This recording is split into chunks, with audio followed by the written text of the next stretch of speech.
Hello and welcome to episode 1303 of The Sleeper and the Bust. It is Monday, June 3rd. I'm your host, Paul Sporer, joined this afternoon by Justin Mason. Justin, can you believe we're already in June, man? I can't believe it. It is this year is moving way too fast. And I feel like we say it every year, to be honest, because it feels like that happens all the time. I wait around all winter, desperately waiting for baseball. And then it gets here and it feels like it's gone in the blink. But then when you kind of step back and think on it, you're like, damn, that was a lot. Yeah, Enjoyed a lot of college baseball this weekend. I don't know if you're a college baseball fan at all. I'm not. My Horns, they were ousted, but I was enjoying a lot of it. And, I talk about how I play a lot of out of the park baseball, and you play your franchises and you draft, obviously, these real guys. Like the real players are loaded in off this game, the Perfect Game website.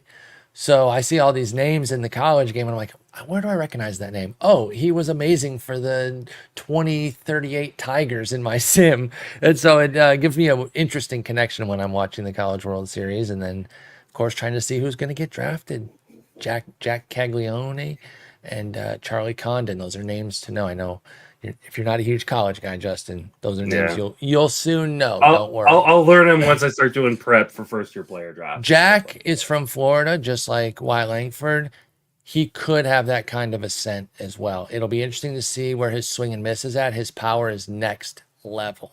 So if he's in a groove, Jack Caglione, and he pops off like right after he gets drafted, we could see another surge where we're talking like, are they gonna bring him up? But I believe he's another like outfield, like maybe first base as well. He can pitch, but I don't think he's gonna pitch in the majors. Anyway, we got lots to talk about. We got a fun little topic for our main topic. It's called Buy or Fly. We're gonna look at some May standouts, and I just want to see where you're at with these guys. And we got to start to expand a little bit beyond our deep league realm and see if we're buying in on these guys for the shallower formats. Could they be staples of lineups and rotations? But Justin, we got to talk about Bloody Sunday, the demotion fest that happened. We've been waiting for a Fabapalooza. We got the Fabapalooza where we lost a bunch of guys down to the minors. One big promotion, but he won't be available in the NFBC universe for a week. Maybe that's good. Maybe we won't overspend because we'll get some time to analyze yeah. Connor Norby. We'll get to him in a moment. Speaking of college, former number one overall pick from Arizona State, Spencer Torkelson from my beloved Detroit Tigers, sent down. And frankly, I'm not surprised. I was kind of waiting for the shoe to drop on that. Started to pull out of it with the 2-homer week. And I'm like, okay, here we go. If he dials in, he'll be fine. If it's a little flourish and he immediately goes back down, in performance, then I think he'll need to go out and kind of get a head clearing sort of demotion. And that's what happened. He put up a 469 since those back-to-back homers. It did include 2 more homers for Torque, but he's just not himself. And a YouTuber I watch called Jolly Olive did an amazing video on Torkelson, analyzing basically his passivity at the plate. He is completely in between pitches, Justin. He's got some positive metrics, but my dude is living in his head and just not where he needs to be. What were your thoughts when you saw Spencer Torkelson sent out? I mean, I'm not overly surprised just because of how poorly he has performed. And so he clearly needs to go down and kind of relearn some stuff. I think a lot of it was him overswinging, like trying to jack things. You look at it like it's You mean 55. over swinging like when he does swing? Because Yeah, yeah, like I said, he was being passive and taking a bunch of pitches down the middle, but I totally agree. Then Torkelson was trying to hit a 12-run homer when he yeah. would take a cut. I mean, trying to lift the ball just way too Yeah. much. It's 55%. Like, I don't mind him being more selective in the zone. I mean, but when you're doing that, you have to then jack the ones you are being selective on. And you got under a lot of stuff. And I'm like, someone in my chat today asked me like, "Oh, are we like moving on from him in dynasty leagues?" No, I'm not doing that. Not Like, I don't. I'm not not like. me. I think you have to just stash him. Hope like obviously depends on your format a little bit because like I know I've got a dynasty league where once they've passed their rookie thresholds, you can no longer put them in your minor league system. You have to just hang them on your bench. Um, and I think you probably that makes it more difficult if you're trying to compete. But I still think you have to try to hold on to him and definitely can't cut him. I understand wanting to maybe sell low, but I think he's a buy low. I just think there's still too much talent in this bat. Yeah, I think Torque can figure it out. Will he? Of course, I don't know. I'm not. I'm not a soothsayer, but there is more than enough talent that I'm gonna stick around for it. And, it's not just because I'm a Tigers fan either. Obviously, I want him to do well. I am really, really hoping that he ends up being okay. But just from an analysis standpoint, there's still enough positive factors that if he does find that click and there is that little swing change, whatever it may be for Torkelson, then he can really surge again. I mean, we saw it last year. Now, the thing was, we saw a pretty small sample of greatness and we believed that he had arrived. And I understand why. Like that, I had excitement too. I'm not trying to say like, oh, y'all shouldn't have done that. I did it too. Maybe we all shouldn't have done that, but I'm not trying to point fingers. It hasn't worked, and this could be one of those classic send downs, come back up and unlocks, or he just might not be that dude. We don't know yet, but I'm going to stick around and find out with Spencer Torkelson because I really do still like his upside. All right, then, boy, got some Spore favorites. Actually, this whole list is Spore favorites. This is pretty tough. This is a tough weekend for me. Reed Detmer's sent out. This is another one. I mean, he's been sent out and come back and dominated. So I will not be surprised at all. And I'll answer the kind of last part first. I'm not going to move off of Reed Detmers in like keeper and longer term situations. In redraft, I understand if you got to move on, especially in 10 and 12, if you were even still holding 15s. I'm probably going to go ahead and cut him. And if I really want him, if he really makes that change in the minors, cool, I'll jump back in. But he's been interesting this year, and maybe not interesting in a very positive way. There's been really high highs for Reed Detmers earlier in the season. He had a 2.12 ERA through his first 5, including a 12 strikeout gem. Go ahead. I was gonna say, remember all the people who were talking about, oh, it's finally the Reed Detmers breakout season in the first month, and that's why you don't do that either. Yeah, we talked about him, and after that first month, and I was very much like, I'm intrigued, but I don't know if I believe it. And then since then, he's just been atrocious. It's just been an absolute nightmare for Reed Detmers. I think he's even quoted as saying that, his slider isn't where it needs to be. Like he doesn't have it. He knows that it's wrong. And like, it's a sobering reminder of how fickle pitching is. As if we need these harsh reminders like this, but just in case you did, here you go. You get snapped back into reality with a guy who within this season looked great for a period of time, 4 or 5 starts of really strong work there from Reed Detmers to kick off the year, and he kind of rode on that for a while because, like you said, it really turned after that. 5 earned in 5 innings on April 28th, and that's been an unraveling. 9.72 ERA over these last 7 starts with 8 homers. This is a guy who is just broke right now, 17 walks in that time for Reed Detmers with the 8 homers. Can figure it out. I will be back in when he comes back up, but absolutely no issues with cutting him in every redraft format for sure. What do you think of Detmers here, and where are you at on holding? I mean, I wouldn't have had him on my roster at this point to begin with, to be quite honest. I don't think so. Yeah. So I think at this point, like, he's a pretty easy drop in just about every redraft format. What about buying low on Detmers? I don't know what you're buying low on at this point. What do you mean? Surely you don't think he's shown enough to be like one of those guys who can just, make a small adjustment and click? Like, I just don't think he's that far away. I look at Reed Detmers, and even through the struggles, it seems like a, slight alteration thing, not a foundational problem. He still misses bats. He still looks great at times, even within the struggles. He still had plenty of strikeouts. So I just don't think Detmers is completely a no-go. I would buy low because I think a lot of people share your outlook where he's, kind of dead to them, and I'm just not there with that. I mean, I guess in like a really deep like dynasty league where like you've got a lot of bench spots or a lot of minor league spots, whatever, and you're allowed to put him in a minor league spot since he's there.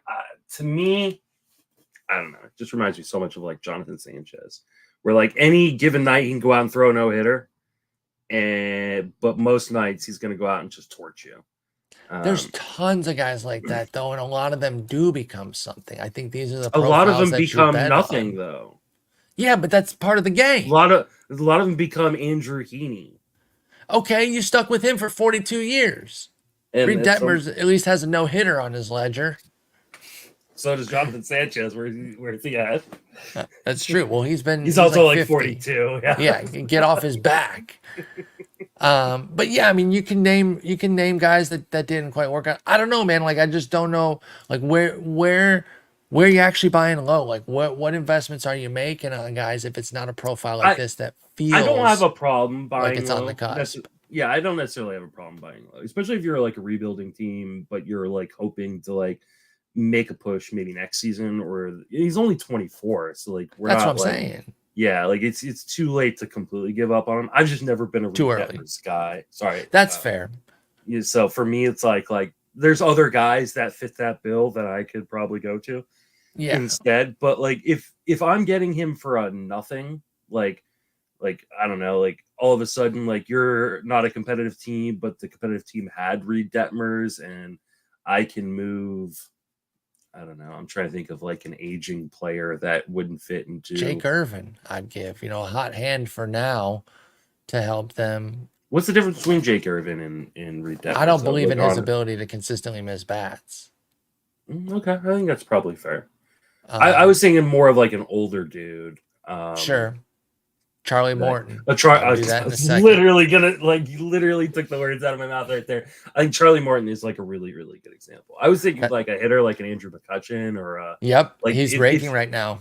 A guy that wouldn't even get drafted in a in like a startup dynasty league. Like if I've got him on my roster and he's hitting well right now, or pitching well right now, I'll trade that in a heartbeat. Maybe like even like a closer type that like you're like, hey, this guy is not a closer in the future. Yeah. But I'll give you Yimi Garcia right now for Reed Detmers. That'll help you compete. And it won't help me in the future. Yeah, that'd be a great setup. If the Reed Detmers person in your redraft, or excuse me, if you're keeper or dynasty league, if a contender has Detmers, perfect time to buy. Give them something useful for now that has short-term value. Get Detmers. I'm still sticking with him. I understand the flaws within this profile, but it's very, very fixable to me. We've seen it work before. He knows that there's a problem. I like that too. And I don't know how much stock to put in that. I don't track every guy that, is just throws their hands up, doesn't know why they suck versus the guys who, oh yeah, I know why. And I think I can fix it and how they succeed. But I do like betting on a guy who is in that latter camp. And that's where Detmers is. He's like, yeah, I don't have my slider. I know I need to work on it. I get it. So we'll see how he goes, but we don't need to talk in circles there. I like Detmers. I also like this guy, Edward Julian, but again, I get it, especially for who he's going down for, which is Royce Lewis. And, also the big beneficiary here is Jose Miranda. And there was some concerns about where his playing time was going to come from as guys were coming back. And I figured, if he hits, he's got to stay. I really like Jose Miranda. So he's somebody that I was kind of in on. And so I kind of benefit and lose from this. I have Julian, but I also have Miranda. I also have Royce Lewis for that matter. Go Twins. But that's what it came down to. I think if Miranda's playing poorly, Julian might get a longer leash to kind of try to figure it out. But his struggles paired with Lewis coming back and Miranda raking spelled the end of him for now. Where are we at with Edward Julian, a guy that we've both definitely professed some interest in? I mean, I'm not giving up on him, but he does have a very odd profile that's hard to see succeeding if he struggles the way he does or he did this year, right? Like he doesn't have like a carrying tool other than the ability to walk. Like he's not super fantasy relevant, and he's a bad defender, which is a problem for teams, right? For the Twins. And the Twins are an organization that likes good defenders. It's one of the reasons you can't shift your way out of it anymore either. No. So this Twins team is such an interestingly constructed team. It is so deep. Like it is just like it has very little like star power, especially offensively, even though they've tried to like create star power with Byron Buxton and Would be star Carlos power Correa. with Buxton, Yeah. Lewis, Correa, like you said there, but Well, I think Lewis is star power if he can stay healthy. for sure. I mean, but Like- Buxton could have been, and hell, Correa could. Hey, let's give Correa his flowers. Hang on, he's actually playing really well this year.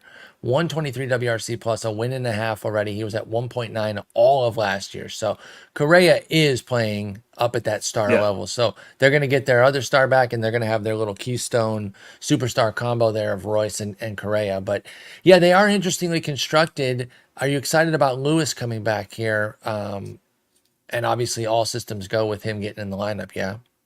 Yeah, I mean, someone asked me in my chat today about like what I thought about him rest of the way, and I said on a per plate appearance basis, he's a star. He's a stud. I think so too. That's what I said. The problem is I don't know how many plate appearances we're going to get from Correct. him.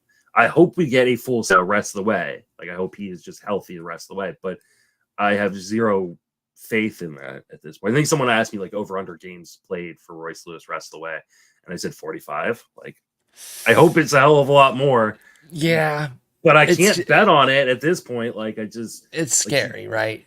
And I just hope, dude. I hope. Even though it'll hurt my Tigers too, because I've got him in a couple leagues where I'm like, I've got him in a gladiator league, one of my good gladiator leagues where I'm going like, I need Royce Lewis to be Royce Lewis. But absolutely, like if we were redrafting today, we're definitely not taking him anywhere close to where we were taking him at the beginning or in draft season. Like he's not. Where do you think you would take him?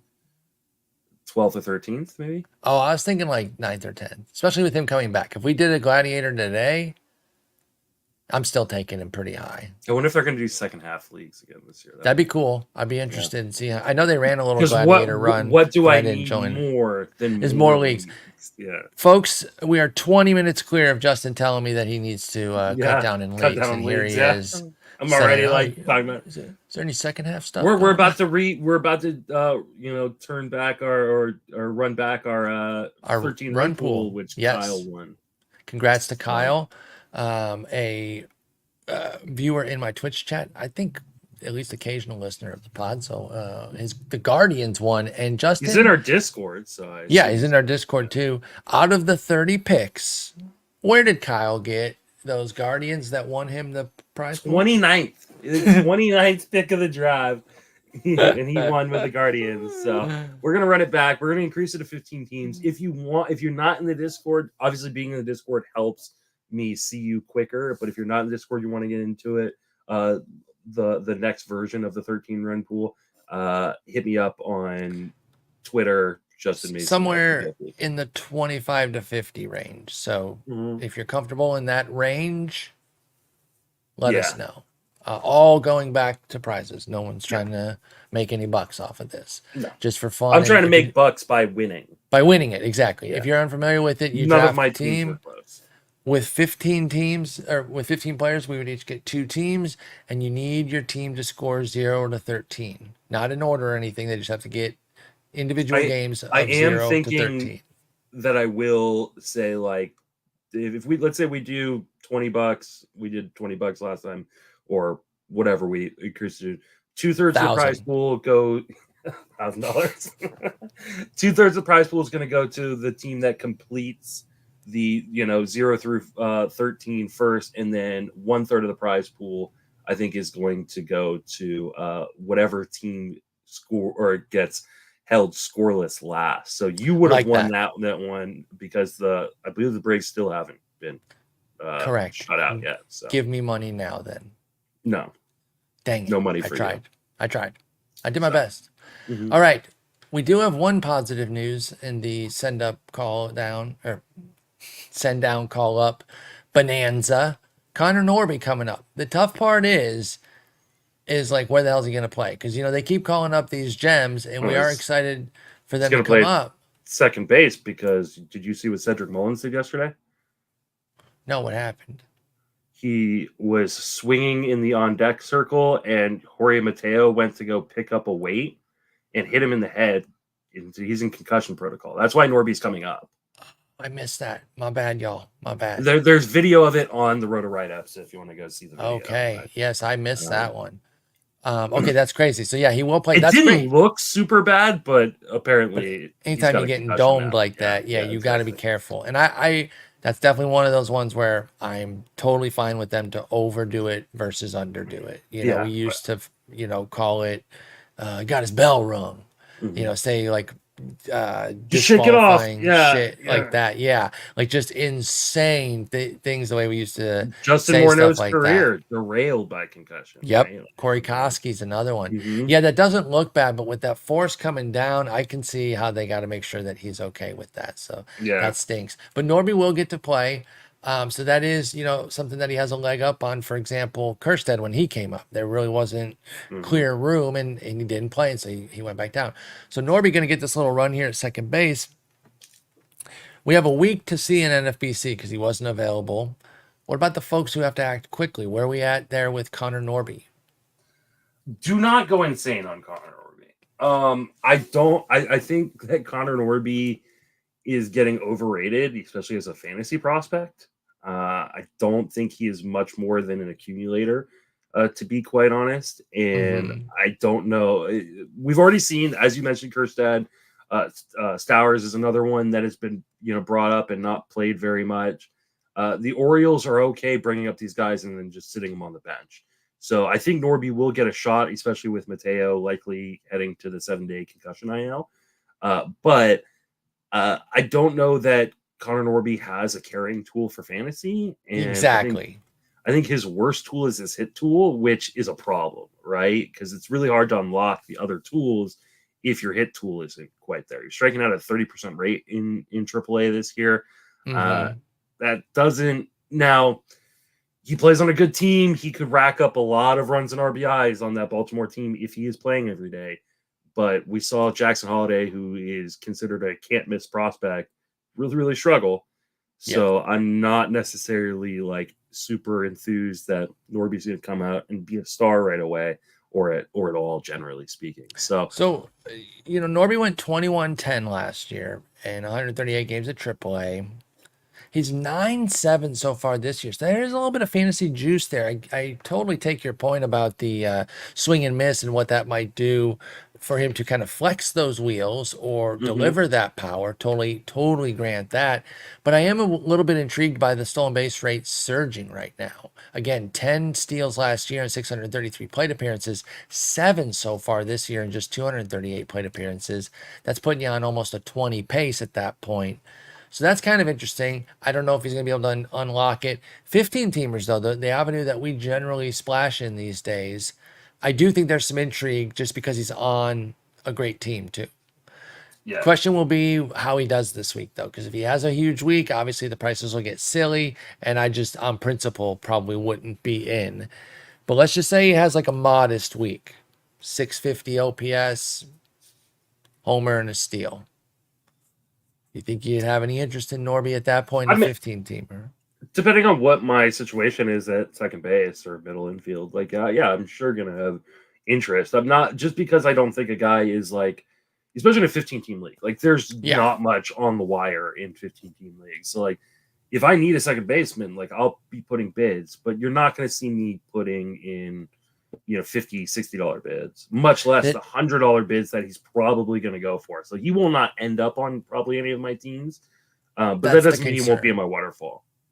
That's the concern with the good team effect too, right? Because I mentioned that myself. Oh, player on a good team, let me get a piece of a great lineup. And there is value in that. But if you're overpaying to do it, that can really sap that value. And every time an Oriole comes up, chances are they're going to get a lot of attention, and that could be a way to hemorrhage a bunch of fab. And we were talking before the pod, like I gotta tighten up the purse strings. I've Yeah. been gotten a little bit too frivolous with the say $30 to $80 range, and with the secondaries just not matching up there. I'm like, dang, that's just a little bit too much wasted capital. Even this week, I tightened up. I had 2 6s go unopposed, and I'm like, oh, those could have been ones, but I thought those guys had some intrigue. I thought Cody Poteet would have a few bucks there, and I did want him, so I kind of wanted to be the highest of the single dollars. Well, I was the only one who bid. So I mean, good anyway, news. Good news is he is in the lineup today. yeah, So Norby's playing right away. He is batting ninth though, And that's so fine because he's probably yeah, going to. What I'm looking for out of the gate, which I'm not going to get enough data for it to really matter, but I want to see if the swinging strike rate is at the 12-14% range that it lives at in the minors, or if he brings a better rate early on in the majors. Now, if it's like 2%, then I'm going to think obviously it's kind of a stone cold fluke. But I'm going to be eager to see where it's at for Norby. Can he make some consistent contact? That'll be interesting. But that was the big call up. Let's go ahead and move on to our you know main what? topic. Talk about the other big call up. Who? The guy replacing Torkelson. Oh, yeah. I meant to put that on. I meant to put on Justin Henry Malloy. Yes.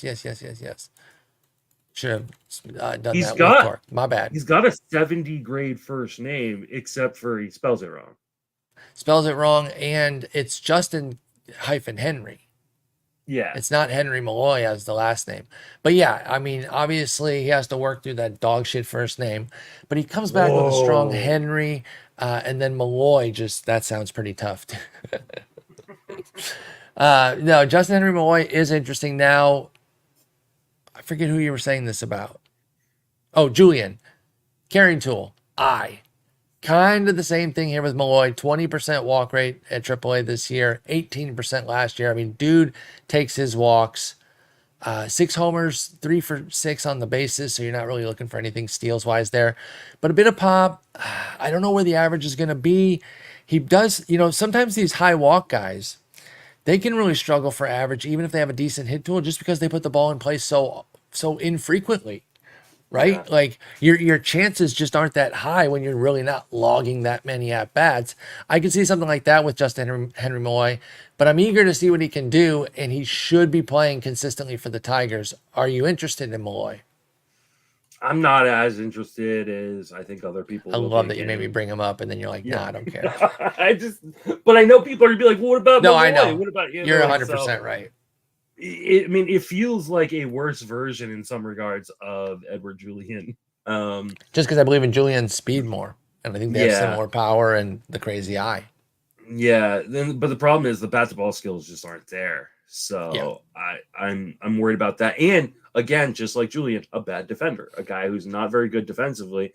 And so I'm totally fine with a guy who is a great defender, got a great eye, but he's not going to always Matt Chapman, right? Like that's one of those guys. He's not going to make consistent contact, but when he does, it's going to be great. And he's going to get on base and he can steal a few bags, and but his defense will keep him in the game.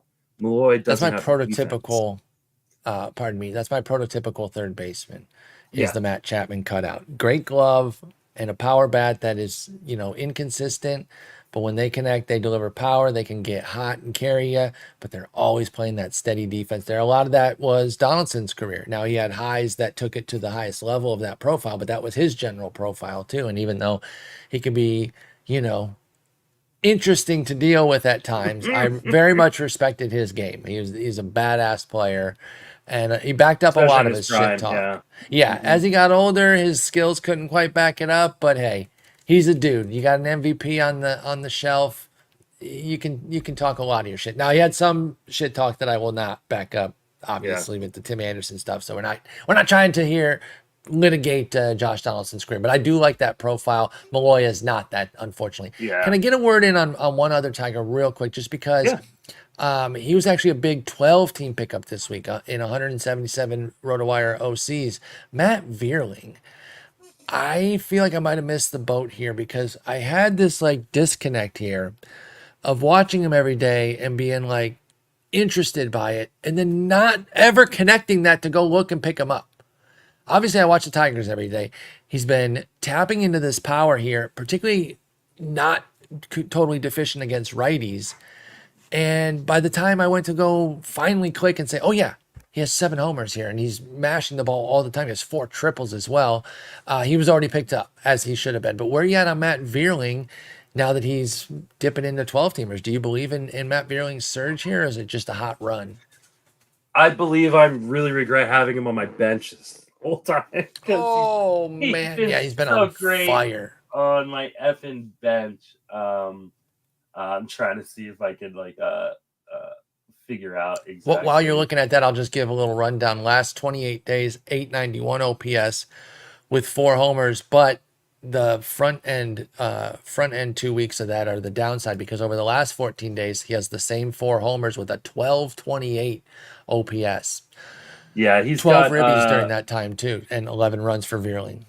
he's got 4 home runs, 17 RBIs, and a 278 batting average on my bench. That's in my main tough. event. But hey, at least he's on my team. I didn't have to spend a bunch of fab on him. Bingo, I bango, got bongo. him We've talked really about cheap. it. At least you got somebody performing on your bench, and he's got a reverse platoon this year. I don't buy that as like going to hold because he's always done well against lefties. But Vierling has a 737 OPS against lefties, 870 against righties.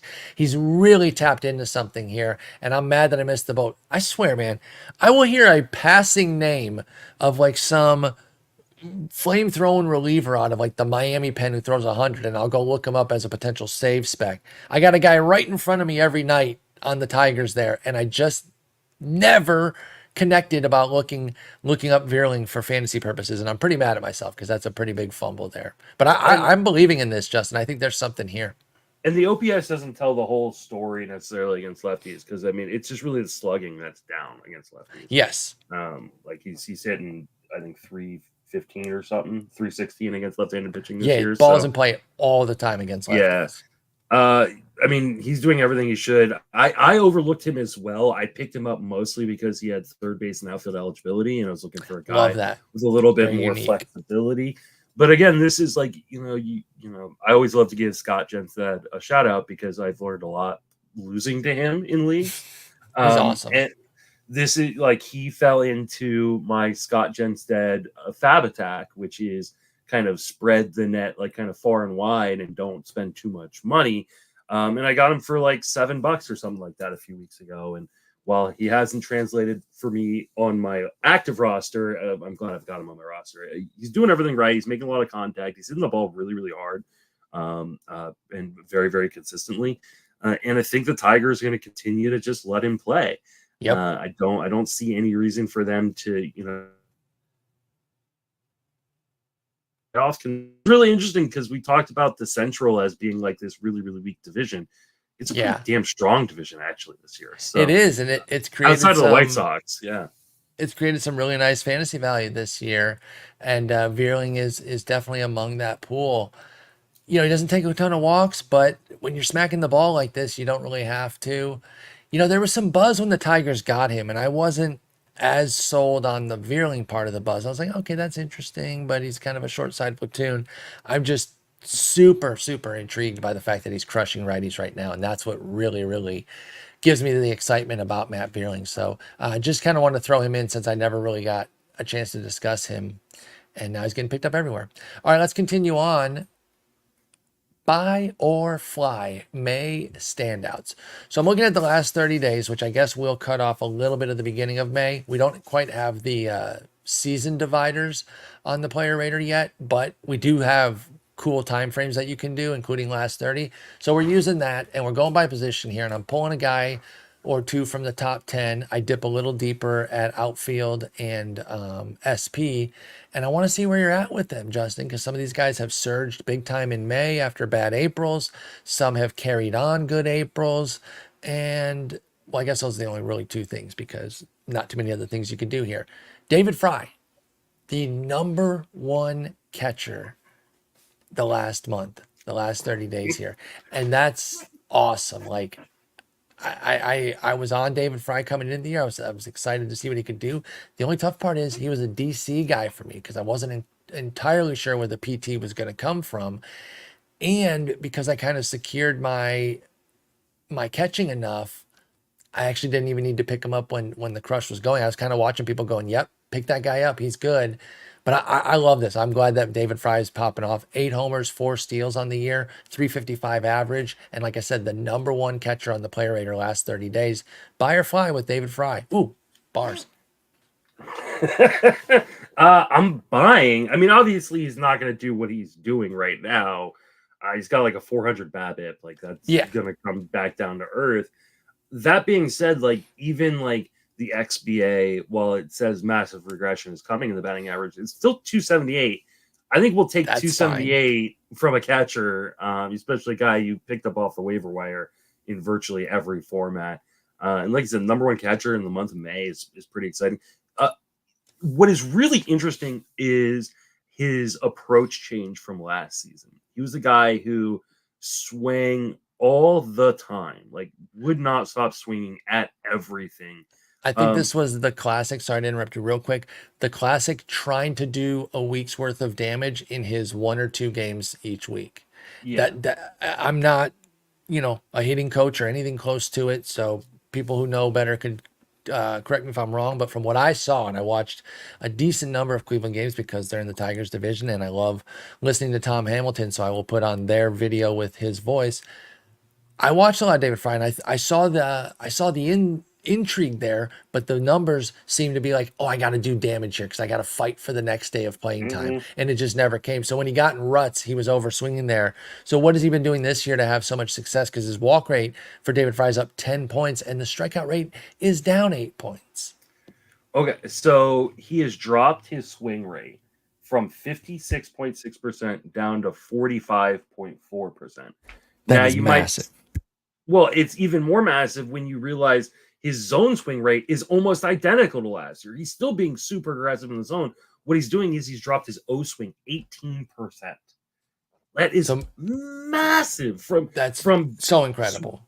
from being way above league average, or not way above, but fairly above league average in O swing to below league average. This is why the walk rate has gone up, the strikeout rate has come down, the swinging strike rate has been dropped by 5% from 14.5 to 9%. Like, you've got to just love everything he's doing, and he hasn't sacrificed the power in order to do this. This isn't like, Exactly. hey, I'm not able to connect and make good contact. No, he's still doing all that stuff. Like I said, there's regression coming. He's probably a 270 hitter at the end of the day, but a 270 hitter that is eligible at catcher that plays every position. Like, he just plays. He's played outfield, first base, third base. Like, obviously he still catches. Bo Naylor sucks and Dude, it's probably won't be unfortunate on he this team very does. much longer. He could be the And next kind of like name send down. yeah, I would not be surprised if he's sent down any day now. So for me, like David Fry, like if he is still for some reason available in your league, you need to be grabbing him. Maybe And one this is not a catcher. sell high. No, I'm riding with it. Like again, it will come down, but even like from today forward, I believe I can get Yeah, 270 double digit homers, and he's 4 for 4 on the steals. And if he's just kind yeah. of keeps doing that on occasion, maybe I'll get another. I'll just take another 3 to 4 steals. If I can get more than that from David Fry, all the better. But I'm with you. I'm sticking with him. I'm gonna I'm buy on I'm in a him. position you and I talked about prior to air where I picked up David Fry when Sean Murphy went down with an injury, Yep. and have been loving the contributions. But now Sean Murphy's back, and I've got David Fry as my util. Like, I I don't can't blame you. rationalize sitting him, Murphy, or Real Muto, who's my C1 in that league. So like, I'm just rolling with 3 catchers, and at some point I may have to drop one, and maybe I could soak up some fab from somebody by doing that. But for right now, I'm just holding on to all 3. Yeah, I don't blame you in the slightest. And with David Fry playing and hitting the way he is, he can fulfill a util role there. Another catcher, Gary Sanchez, got out. Wasn't doing a ton of stuff early on, and the only reason I know that is because I did make an early cut on him for Ivan Herrera, which hasn't been. It's been whatever. Like Herrera's been fine, but Sanchez has definitely picked it up since leaving. That's one of those that I chalk up to. If you never make a cut that you kind of regret, you're probably being too tight with the back end of your roster. Scott Pianowski always says that, and I totally agree. So that's one. Okay, yeah, I would probably undo it, get a few extra homers back. But Sanchez, 6th at catcher for the month, ended up putting up 7 homers, 228 average. So we know what we're getting here. It's that classic all or nothing Gary Sanchez. But because he doesn't really have to catch very often at all, that's what I liked about him. In 2 catcher leagues, give me a non-catching Gary Sanchez as much as I can get. He has 11 games caught, 21 at DH, 4 at first base. Do you like Gary Sanchez anywhere but 2 catcher leagues? Is the batting average too low to take a risk, or is the power enough that you could maybe see a one one catcher 15 teamer. Where are you at on Sanchez? The problem with Sanchez is nothing's really changed, even through like this hot streak since the month of beginning of the month of May. Like he just got back on track. He didn't change. He's just Gary Sanchez. Yeah, I mean he's still striking out at 29% clip. He's making like 77% zone contact, which is really, really bad. Okay. I think this is all going to dry up at some point, and he's probably going to go back to just being a backup catcher. And so I think this is one you just kind of ride for right now, and then you don't think he can kind of do what he did last year, but at an extended sample? Because that's what he's doing. It's more of that. Yeah. No, I mean I think he's just going to have massive ups, massive downs, and the problem is when you've got massive downs and you have William Contreras there on the team in front of you at catcher, is they'll put someone else at DH when he goes through those massive downs. So that could certainly be part of it with Gary Sanchez. I definitely understand that PT risk, and that was part of why I cut him. It was in one of those downs, and even when I was cutting him, I was like, well, he could probably pop back off and blast a bunch of homers, but I'll go with the Ivan Herrera upside, which I'm fine with. He hasn't really. And Bo Naylor's on that team. That tells you all you need to know there. Also, Ronald Acuna Jr. was a part of that team. So, yeah, I mean, I'm a little bit higher than you, but I'm not, like, going crazy. I agree that it is just Gary Sanchez, but if you liked him coming into the year in two catcher deep setups and you maybe moved off like I did, then maybe you're encouraged to come back, which is where I'm at, where I'm like, okay, I could do that if I need it. Like, if he was available in that league where I cut him, I would cut Bo Naylor for him. I'll tell you that right now. Yeah, I don't have a problem with that. Okay, so then I think we're pretty close. We're just saying it differently. I think you're just being realistic about what he is, and I'm just trying to have a little bit more of like, well, he could be. You could have missed the goodness. Is the problem? True. With a guy like Sanchez, like you could pick him up right now, just missed this wave because there'll be another one, right? And that's the thing with the ebbs and flows.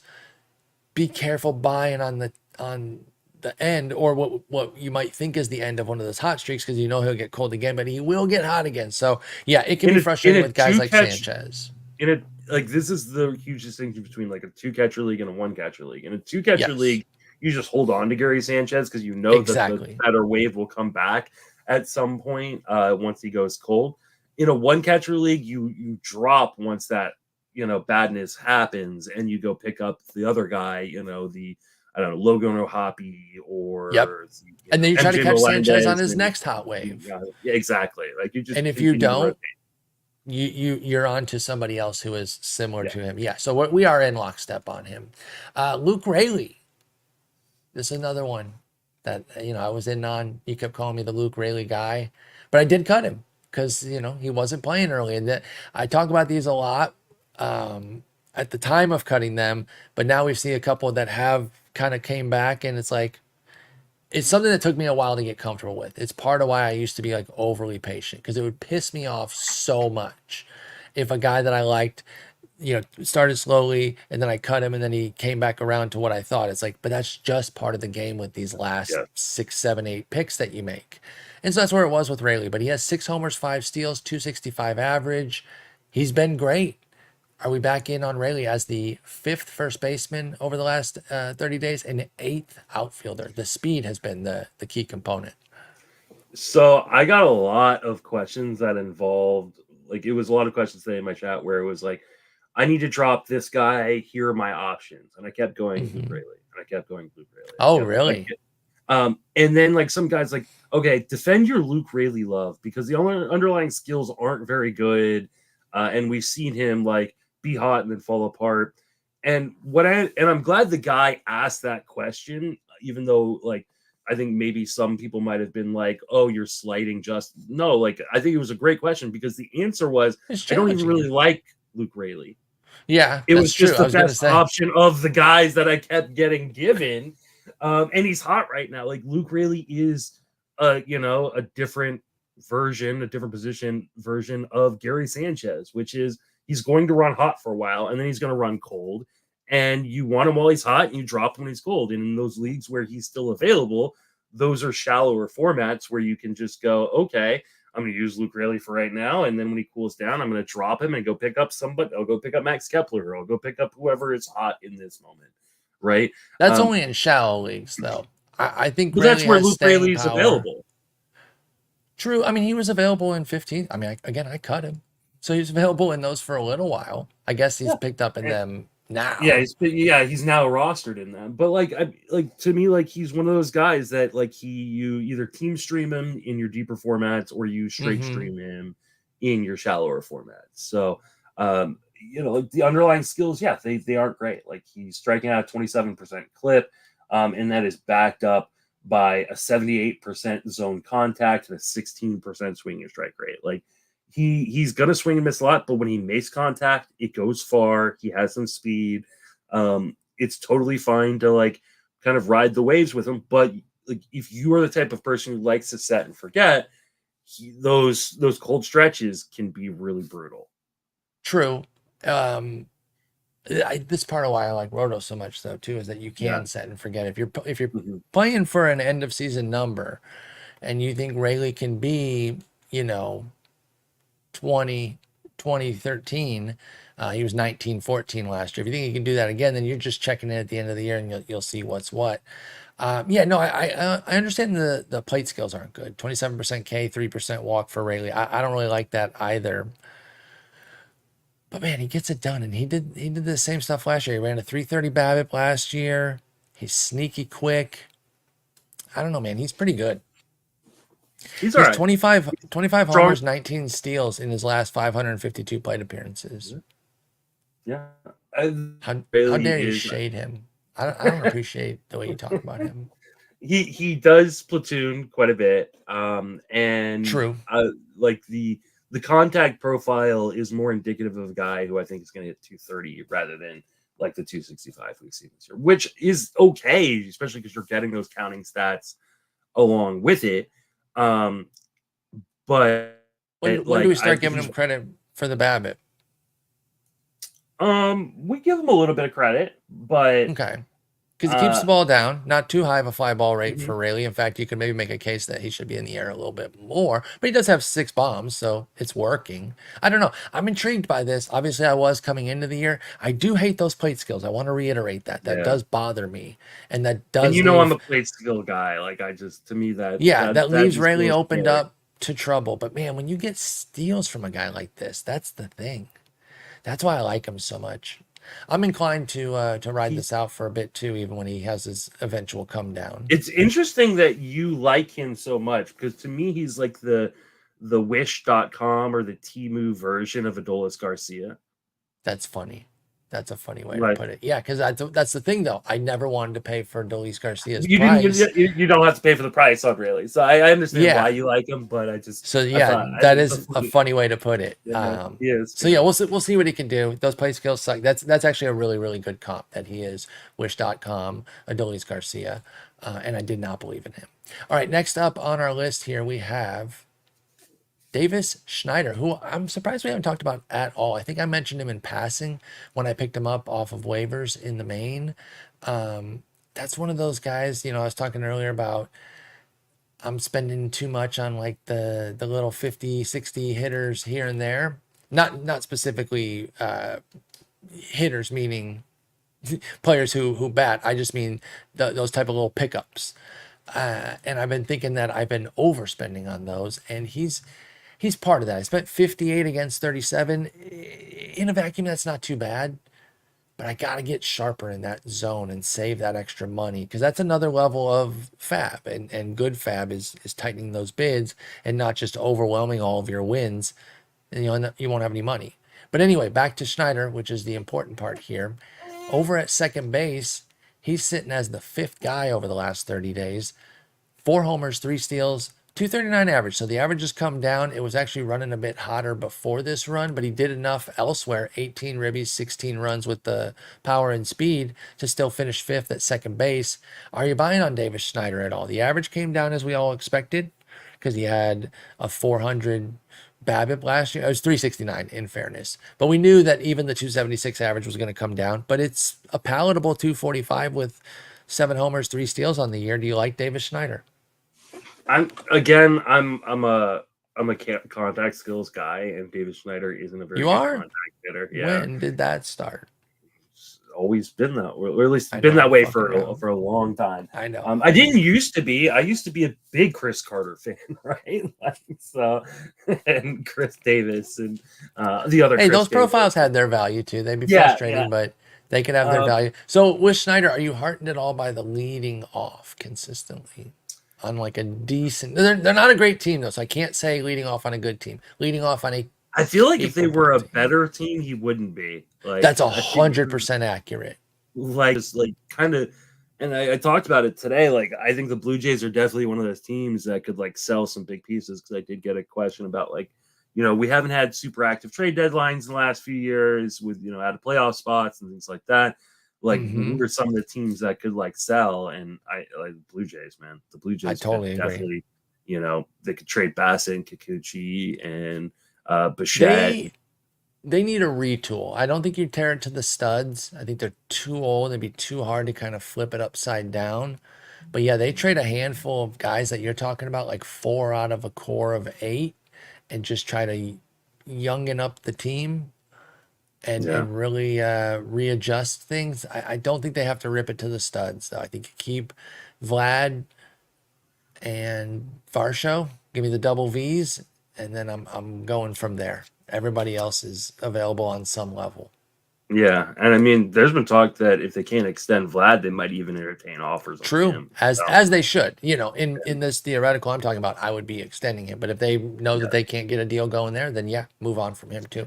So with Schneider, we don't like the plate skills. What's going on then? Are we worried that this is temporary and then the playing time could dry up? Or if they do move the way we're talking and start moving pieces, doesn't that just clear a bigger path for him? Because he is a little bit of a utility guy where they will slot him Yeah, anywhere he can play to get his bat in. it kind of reminds me of like a speedier version of like Daniel Murphy. I Back, almost I lean on the Daniel Murphy comp too much. That's why I didn't make it, but that's exactly where my brain went. yeah, because he's not like a good defender anywhere, but he can kind of Yep. play everywhere. And but the one thing that he does two things that he does that Daniel Murphy, if I'm remembering Daniel Murphy well enough, didn't do, is one, he's got the speed profile, which works in the game that we're playing today. May not have worked a couple of years ago. He also walks, like he walks a ton. Yeah, Murphy didn't walk. Yeah, and so like I think the combination of those two things make him a more valuable real life player than maybe even a fantasy player in some regards. Because I don't think his power is that prodigious. He doesn't make a lot of contact, so the batting average is going to hurt. So in your on base percentage leagues, like a guy like Schneider is way more valuable than he is in his I would definitely draft him in an on base percentage league or a points league before I ever would have drafted him in a standard roto. But I don't love these guys that don't make a ton of contact. I think it leads to like these big ups and downs, and I don't think he's got enough of a power tool or even a speed tool to carry him through kind of those sparse times. I think he vacillates more between kind of being unusable and being an accumulator. Now, leading off helps that accumulation. Absolutely. So I don't want to bury the dude, but he's just never been a guy I've gone after because I don't love the contact profile. Wasn't really a Davis Schneider guy at all coming into the year. Like complete afterthought for me. When he popped up on the waivers and he was in the midst of a run, I was like, hey, why not? $58, I certainly don't regret it. The fact that it was against a 37 backup, that extra 21 wasted, is probably the part that I regret. But no, he's been okay, and he's coming off of a decent week this week with 2 homers and a 269 average. In fact, actually, when I first got him, he actually wasn't that good, because it's one of those ones where you picked him up after 3 straight weeks over 300 batting average. So he came down. I ate the come down, but now here we are, hopefully starting up another streak for Davis Schneider. But yeah, I'm not super enamored with him, but I'm running with him while I got him. Your nemesis.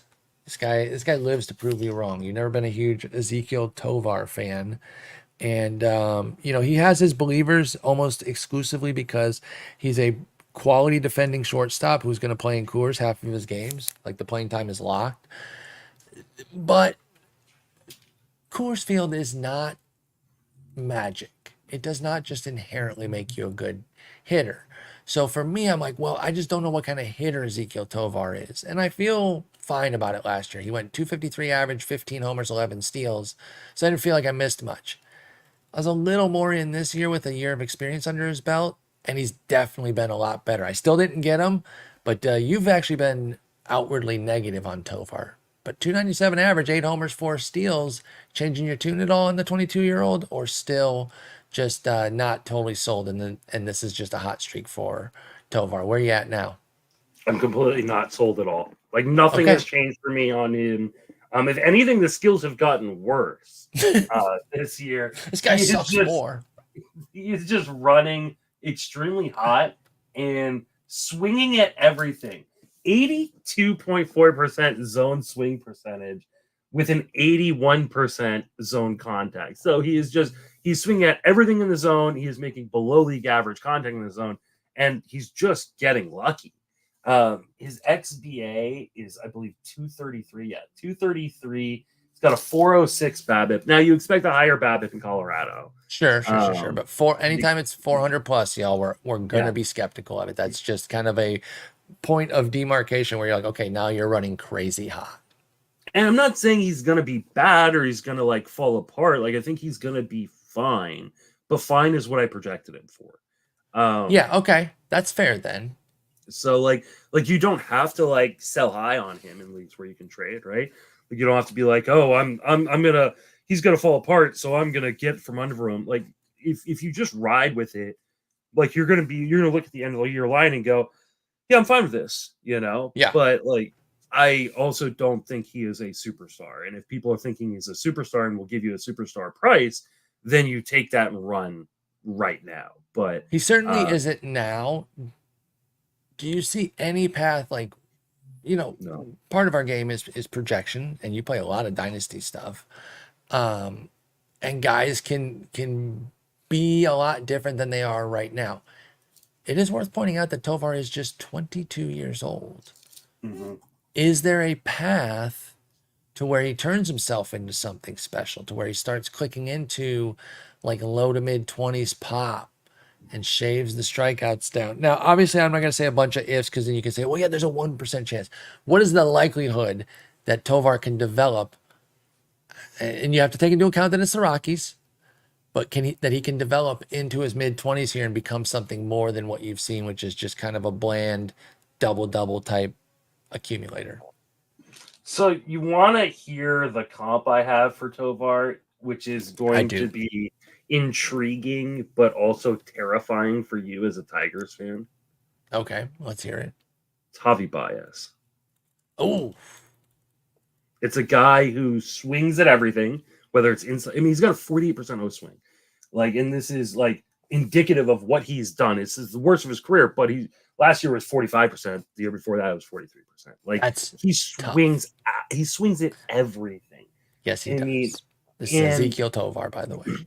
And what the concerning part about it is as he has grown in, baseball, in Major League Baseball, the zone contact rate has gone down, and it has gone down quite a bit this year. And that to me, he's a great defender, just like Javi Baez was. Yep. Right. I don't think he'll lose time. I think he will always be an accumulator, but he also doesn't have the power level that Javi Baez showed in Chicago. I don't think he necessarily has like elite speed. It's good speed. It's not, I think it's above average. I think in many ways he is the diet version of Javi Baez at his peak. At his peak. Oh, of good Javi Baez. Okay. Of good Javi Baez. But also knowing that the diet version of current Javi Baez could be the future. Creeping. The park probably saves Tovar. Like, it gives him a bigger safety net from falling to that fate. But yeah, that is worrisome. And again, there could be paths where he goes to an academy and this, that, and the other. But right now, with the skills that we have in front of us, it's hard to get any sort of major growth from Tovar because he just swings too much and does not take any walks. It is very Baezian. And Brett in the chat is making a really good point. He's saying right now, I feel like he's very capable. Did anyone draft and be their primary shortstop? No. And it's like going back to what I was saying before, like he's going to regress. He's going to regress quite a fair amount, but I don't think he's going to fall apart. Like, I think he's going to be fine. So, like, if you draft him as your MI, you're loving right now, and I don't think you're going to hate the future. But Same. I also don't think, like, this in any way is going to keep up. Like, I don't think no one is going to look at the end of their season roster and go, Ezequiel Tovar, that's why I won my league. Won my league, yeah. And Justin saying don't hitch your wagon to him is like, because, you know, a lot of times, at least for me, you know, when I'm in those keeper or dynasty leagues, I'm trying to identify the low 20-somethings that don't have all the hype in the world that could maybe become something. And you win some, you lose some on those. It's a spec game, but I can't even get myself to a real spec of like, Tovar. If I've got hits Tovar in a more dynasty levels. league, I'm shopping him right now. Yeah. Trying to Because I sell him think right some now. people, he's at the height of his value, and he's so young that you might be able to, like, someone might go, hey, if I can get Tovar for the next 10 years like this, like, but I think at best he is probably like just a fine player, which is, there's nothing wrong And that's with cool. that. Yeah, there's And nothing wrong with that. Sell that. The beauty But of that, you though, might be able one to thing get I a will lot. say, yeah, you're absolutely right. Like, selling Tovar right now could make a lot of sense. The beauty of being like just a solid average player is there can be a dream season in course, even if there's no skill. We might be jump seeing it to right now. match Like, it. Yeah, if he does keep a 400 BABIP the rest of the way, like, I or would something be close to it. surprised. But Yeah. like, we see, how many years did DJ LeMahieu run with like a 390? Like, you know, like, it That's can the place to happen do it. for sure. That is the right? place to do. So, The only reason I am almost certain that it won't happen for Tovar is because he doesn't make the contact. Usually, you would project that with somebody like LeMahieu who makes all that contact. He swings so much out of the zone. And he Little just play swings so discipline much. Like, could change him, but you also But don't I want don't to make think him that's a change. passive. And I don't think that's a change you're making mid-season, especially No. when you're doing well. So, Especially like, right now, yeah. Like, don't tell somebody who's raking. Like, even if there are flaws, I don't know that it would be the right thing as a hitting coach to be like, you're raking, let's fix 5 things. You'd be like, wait. This might not sustain, but we can address that when it falls because then off. if he were to struggle, they would totally blame it on the change, Of right? course. So yeah, like, you leave well enough alone right now with Tovar. Okay. By the way, I am a gigantic moron, which I know you already know, but dude, I had Vierling on this list. We didn't have to do a little tangent about him. I'm such a dolt. Anyway, Edmundo Sosa is also on this list. He was 6th. Did I mention that Tovar was 5th at second shortstop, by the way? It was a weird coincidence where 3 guys in a row were 5th at their position. Raley 5th at first, Schneider 5th at second, Tovar 5th at short. But then Edmundo Sosa is 6th at short, 9th at third. He's been having a really nice season. Where the hell is this coming from with Edmundo Sosa? 3 homers, 2 steals, 17 runs, 13 ribbies, and a 310 average here in the last 30 days. A league high 4 triples on the year. Is there something here with Sosa, or is this just a hot run for the 28-year-old utility man? I feel like we have one of these runs from Edmundo Sosa like every year. Maybe I'm wrong. That just kind of puts him on the fab map, and then he fades type of vibe. And everybody gets excited, and then all of a sudden, like, he's never heard from again. Okay, well, that would have been last year, July, 333 average, 2 homers, only 4 ribbies, because he started 9 games, only had 31 plate appearances. If you bring in August, again, he was a part-timer, but he had an 873 OPS there, so it could have been sometime last summer. Then in 2022, let's see when Edmundo Sosa did well. Edmundo Sosa closed strong with 2 homers, a triple in 19 plate appearances down the stretch. So maybe he was helping people to cap off a season. I wonder if he was getting any Cardinals devil magic back in 2021. He's actually been around for a while, by the way, because his defense was so good. He got called up pretty early. Again, had a nice little summer swing there, August. 2 homers, 3 triples, 364 average. So yeah, you're kind of right. He seems to always have a little run that puts Edmundo Sosa at least on the map in deep leagues. Are you buying? He's with this amazing Philly team, running hot. You just collect runs and ribbies being there. You just get like a contact high of them. Do you like this in deeper formats for Sosa? Is there any value in shallower formats? So this is the Temu version of Ezequiel Tovar. And it's the Temu version. Mean. Yeah, it's a TMU version, not because the skills are drastically worse or something like that, but because the situation is drastically worse. Okay. He will lose playing time when he slows down. He's running with a Right. 417 BABIP, and he's not in Coors. So 417 BABIP since the beginning of it. Okay. Yeah, 407 total on the season, so not much different throughout But the he entire just year for a swings at total. everything too, and he's Yep. just making contact right now, and the ball, are finding holes. So like, I think this will fall apart. Like, unlike so Tovar said, like, yes, he's going to regress, but he's not going to fall apart. This one will fall apart, I think. Okay. And mostly because once the Phillies get healthy, he won't have a place to play, and once he slows down. So, and he's not in Coors where like you get the extra BABIP help by the large field and the thin air. So I'm not a buyer long term, but you can ride the hot streak, especially because I believe he's like multi-positional eligible, or at least he should be. Yes. Remember, At he was this at point, 6 and 9 rankings, 6 at yeah. shortstop, 9th at third base for Edmundo Sosa. So, yeah, I think it's a hot hand in the deeper league that you play, and you're ready to Yeah. jump off down the Mhm. line and maybe pick him back up again later. Like, he can have ebbs and flows, but I don't think you have to ride out any cold streak with Edmundo Sosa, especially with the PT part that you're talking about. That's the real thing, is that if you're not playing, of course, you can't really do anything. And those 3 times a week guys that, like, they frustrate you when they hit the 2 homers on your bench for that one game in the Monday through Thursday period that they play, but you just know the PT is not Yeah. consistent enough. So yeah, when Turner comes back, Edmundo goes back to super utility. I mean, maybe he can pick up some, because I think he's got outfield experience. Maybe with Brandon March going down, he could pick up more playing time in the outfield. That's a good So call. Yeah, he has played some outfield. It's been minimal, but it's in his arsenal, and it yeah, was with this team. It was outfield last year yeah. with the Phillies. So we'll keep tabs on Sosa. Worthy pickup in deep leagues right now. People probably been running him in there anyway, and then we'll see what's what as a PT slows down. Dude, this one is probably the biggest surprise on the entire list for me. I could not believe it. All the other ones I had at least a tangential notion of how well they were doing. I had no clue that Kevin Pillar had 5 homers and 4 steals and a 397 average over the last 30 days. I'm going to just be honest with you, Justin. I don't know what fucking team he's on. He's on the Angels. There you He's the go. Mike Trout replacement.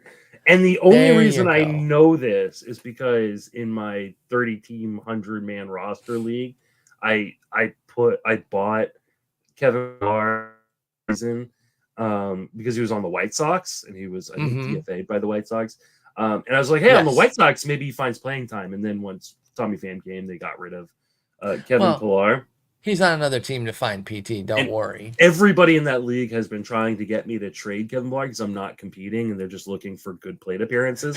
But because we follow MLB rules, anyone you sign at the beginning of the season can't be traded until June 15th. So I'm just counting the freaking days until I 2 weeks. can trade Kevin Pillar. Just stay healthy and stay good. But yeah, he's been absolutely ablaze right now, and credit where it's due. That wasn't a bit, by the way. I did not know he was on the Angels. I just had no idea there. So yeah, great. The Great funny job thing doing is, your either job does there, Paul. Fangraphs, because on this Fangraphs page there is no We team have listed. no team. It Yeah. he's gray like he would be a free agent right now. Honestly, that makes me feel better. We don't even acknowledge that he's on. Yeah. Justin, he's hitting in the middle of the order here with the Angels for Kevin Pillar. I know you're going to trade him on, June 14th at 11:59:59. 6-6 on the homers and steals over 38 games. He's been hot before. Is there anything here though? I mean, I don't buy this at all. It's a 418 BABIP since the beginning of May. That's his exclusive period with the Angels. Yeah. 418 BABIP. He had a 176 with the White Sox. So basically, all the bad luck with the White Sox became good luck with the Angels. Smush it together, it's a 361 BABIP, which is pretty high and probably too high for somebody like him because I don't know how fast he is anymore at 35. But what do you think, Pilar? But he's got a 95% zone contact rate in this stretch. Like, I know that's making you horny. Like that, like he's again swinging it everything. He's swinging outside the zone 34% of the time, or 35% of the time, swinging inside the zone 72% of the time. So he's swinging a lot, but he's making contact Yeah, Like, not average or better K rate. Like it's not a mm. bad K rate. So like obviously this is crazy. It's regression. He's 35. He's never really been a very good offensive player at really any point in his career for the most part. He's True. mostly been just a defensive stalwart. But the Angels don't have options, and they're probably just going to let him keep going even when he slows down because he's still good defensively. Yeah. Um, and so, like in your deeper leagues, yeah, it makes sense because I think at worst he can be an accumulator because he's going to play regularly because of that defense. But like, I yeah, this agree. will fall apart. This will fall apart at some point. Yeah, I'd be floored if Kevin Pillar really put something together seriously here at age 35. It'd be crazy, but he's running hot. Can give you a little pop and speed right now. Ride it while you can, especially in deep leagues. I don't think I'm getting there in 12s. Maybe 5 outfielder with, corner, middle, and util. So it's a deeper roster that is absorbing the outfield pool. But that's about it. I mean, Because this is the going to come down. pitchers have already started to adjust to him. Of course. Of course. Because like they're just not they've just decided to stop throwing in the zone. But he's like fine, I'll hit it outside of the zone too. Like he's Good. I just mean, hey, I wish him the insane right best. now. This is Mhm. cool. Like Kevin Pillar popping off with Joe Adele, like great. And he can make up for Adele's defense, which boy, he's got the athleticism. His decisions out there are just not good. Let's stay on this end of the age spectrum here with another old head who's just popping off. Younger than I thought, though. Credit where it's Yeah, due. I was about to Eddie say, I was like, Rosario. Ed Rosario is gonna be like, what do you mean that He's like, old yeah. head? I'm What do you 32. say? What do you say? Fuck me for? Age 32 here, not terribly old, but 7 homers, 8 steals. What did they put in the Cheerios of Eddie Rosario and Jesse Winker? Winker himself has 10 steals. So these two, not known speed guys out here blazing for the Nats, along with several other guys on their team, by the way. It's just that they have a team philosophy to run, run, run. But are you buying Rosario here with 7 and 8 on the homers and steals? It comes with a 176 average. So it's like fantasy juice without the foundation. He did hit a palatable 247 in May, though. Where are you at on Eddie Rosario? This is who Eddie Rosario is. Like this is like tag skills, but somehow he just figures out how to make it work for small stretches at a time.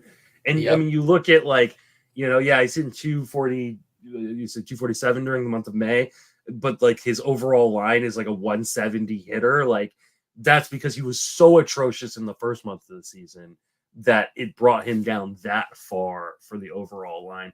This is who Rosario may be the worst hitter in baseball next month or this month in June.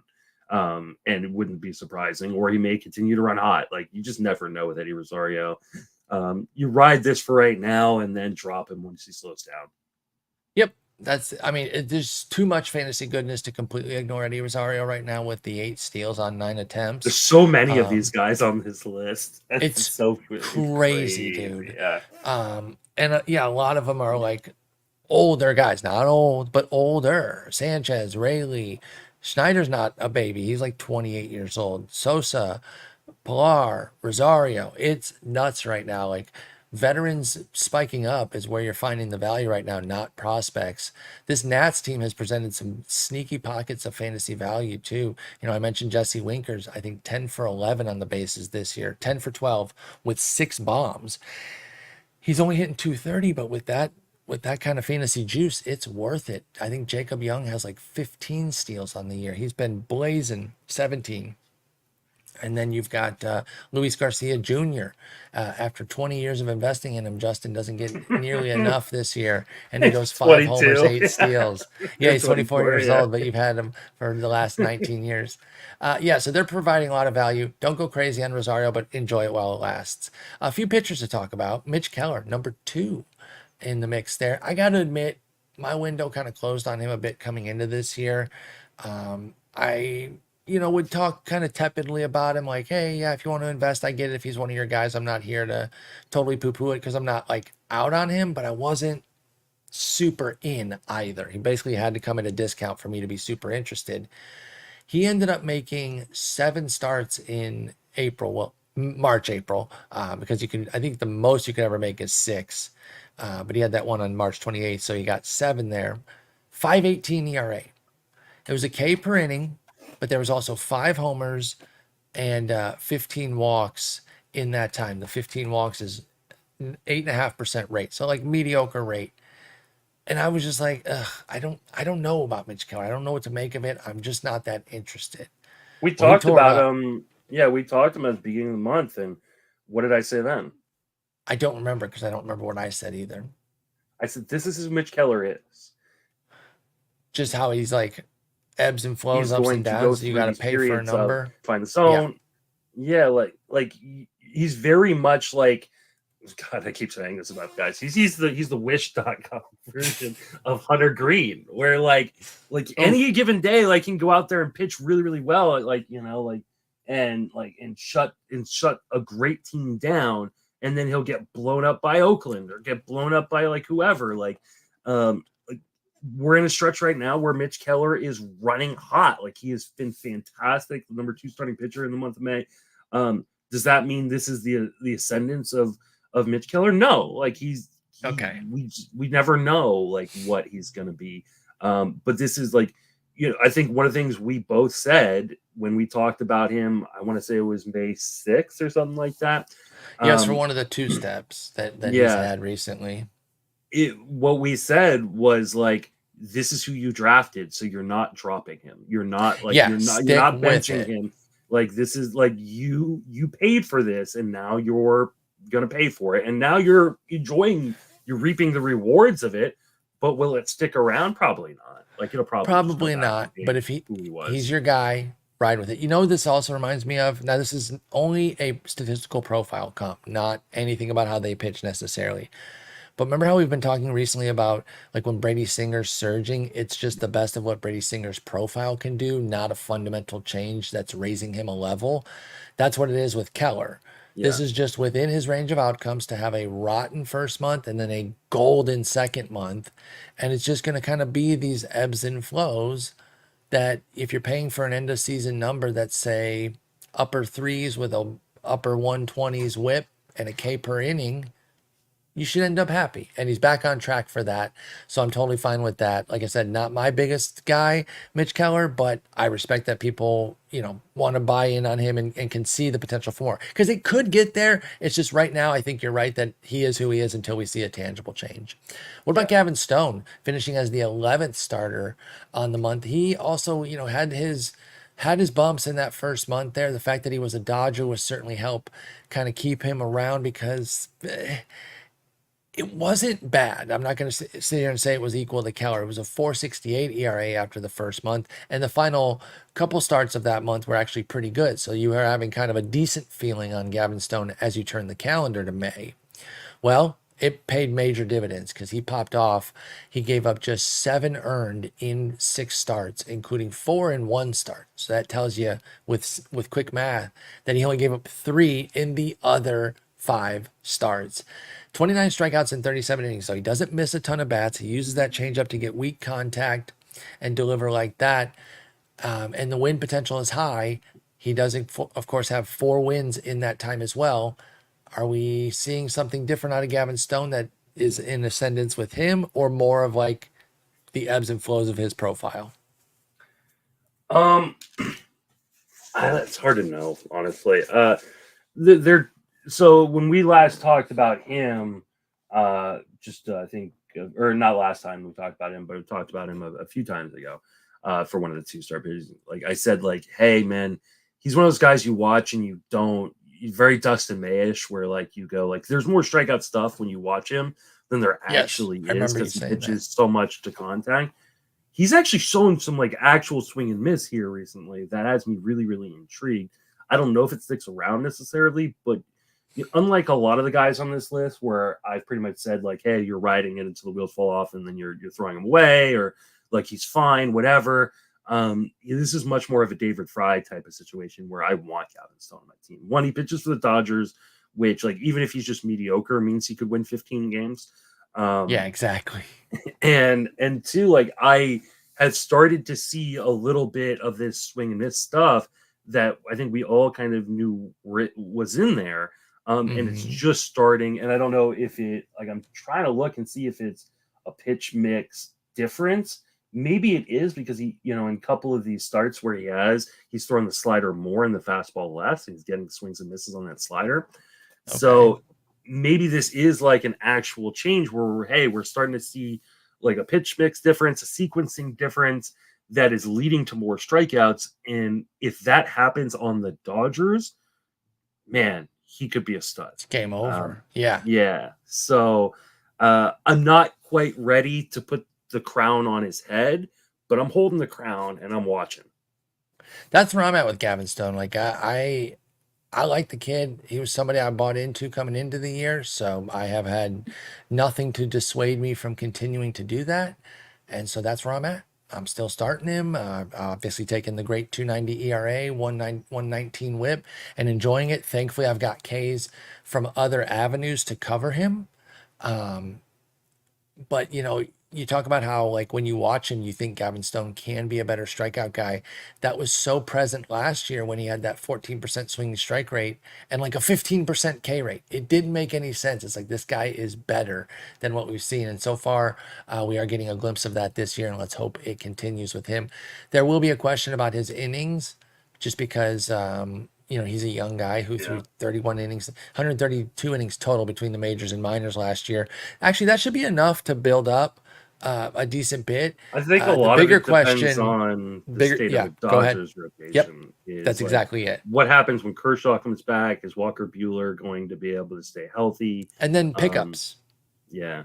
They're going to make pickups, as they should, because even if those guys come back, they know they need volume. It's an amazing insurance policy, though, because no doubt. What do you think of this deal? Yeah. If the Tigers flop and they're just not really in it, Flaherty for Miguel Vargas. Done. On both ends? Do you think I don't know if more? It's not that they should get more, maybe a different profile of a guy. Because do you want another? Well, he's a bad defender again. Like, do you want another one of these bad defending infielders? He's righty Colt Keith, which I don't say completely as a negative, because they can both hit very well. Yeah, they both can hit, but like, if they're both clanking the ball, both of those guys in your infield. That's fair. I was just trying to find a spot for Vargas because I was thinking about how he's like going to start losing PT.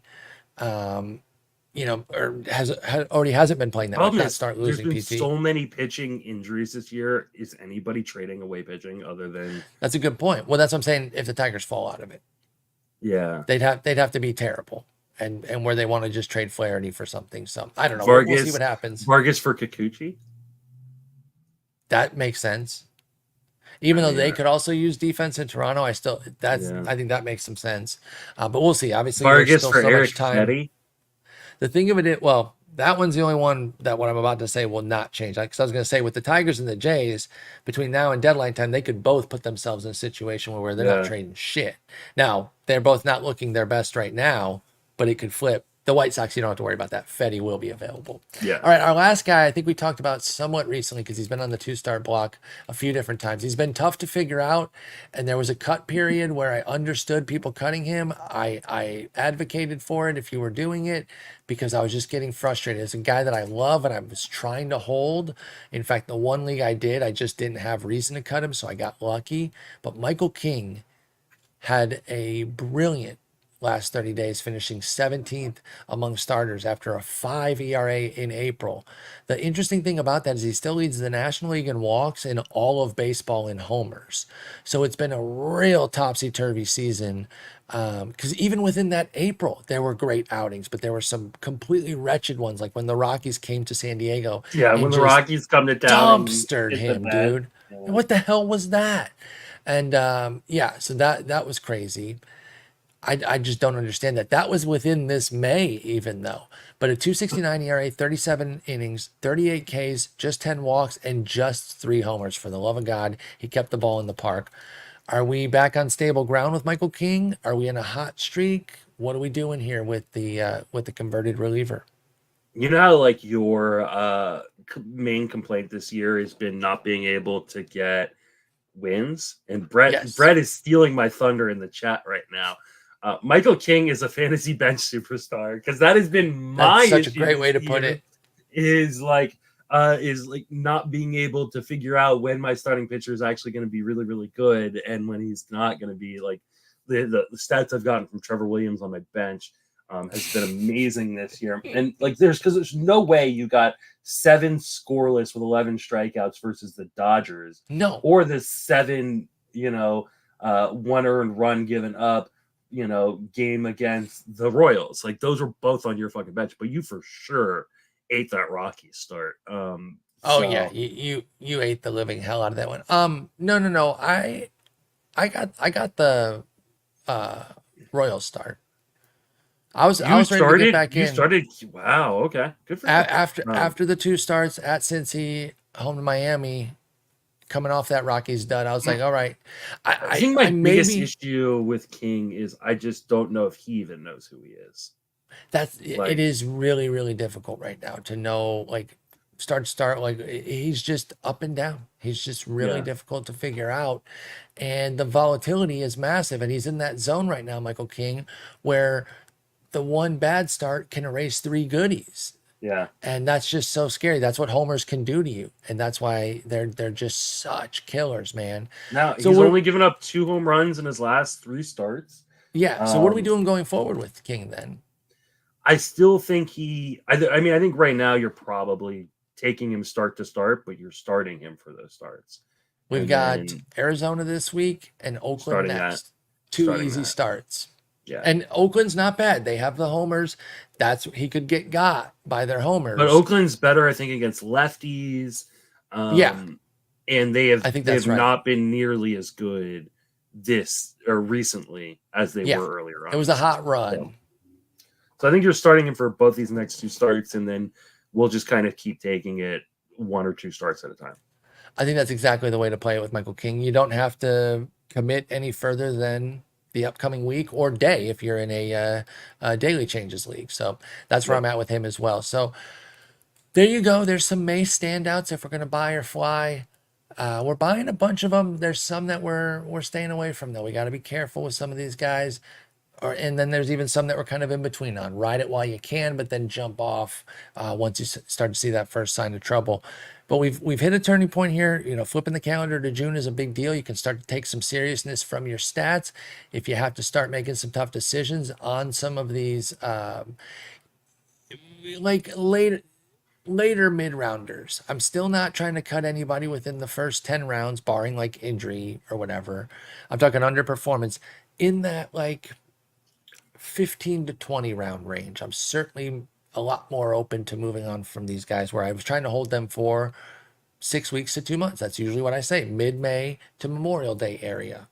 Now it's time to check in on some of those guys and start to make some moves and maybe pick up guys like this. But maybe we should do the opposite end of the spectrum on Thursday, which is if we're sticking with Randy Rosarena, sticking with some of these guys that were taking the top 10 rounds. That I will just flip the board on each position for that same 30-day period, and we will go over a group of guys to decide where we're at. Rosarena is a great one. There's been a lot of chatter about him. Jeff Erickson talked about on his pod how he made an offer of Luis Heel for Rosarena straight up. Unfortunately, the manager he was speaking with didn't need starting pitching strikeouts, so it wasn't a good fit from that standpoint. But I was like, that's a real credible offer. Yeah. Heel for Rosarena. I just traded $210 worth of fab for Wyatt Langford. So, it's now a good time to start making offers. Like that. Yeah. I agree. It's time to make some moves. If you're in a trading league, give yourself enough time to get a lot of impact from players. You can start to be a little bit more aggressive. Obviously, we spend a lot of the first several weeks, and I don't love doing it. I just think it's the right, the right answer is to sit tight, sit tight, sit tight. Well, now we're pushing forward and we're starting to make some moves and really figure out what we want to do with our teams and where they can actually win. Some leagues, you might have to start punting a category, and unless it kind of comes back into focus. It's too early to punt a category. Don't do it yet. It is way too early to punt a category. You don't think there's any world where you might have to punt a category? Unless you have like a straight 0 in saves or something like that. Like it's too early to punt a category. Are you sure you're not focused on main on overall components too much. For example, This, let me just this give you is a quick why example. though, because there will be teams that stop paying attention, and you can make up ground in these categories. Like, Well, I'm I mean, talking a single league though. I You're not in understand that. any Yeah, scenario where you would no, punt yet.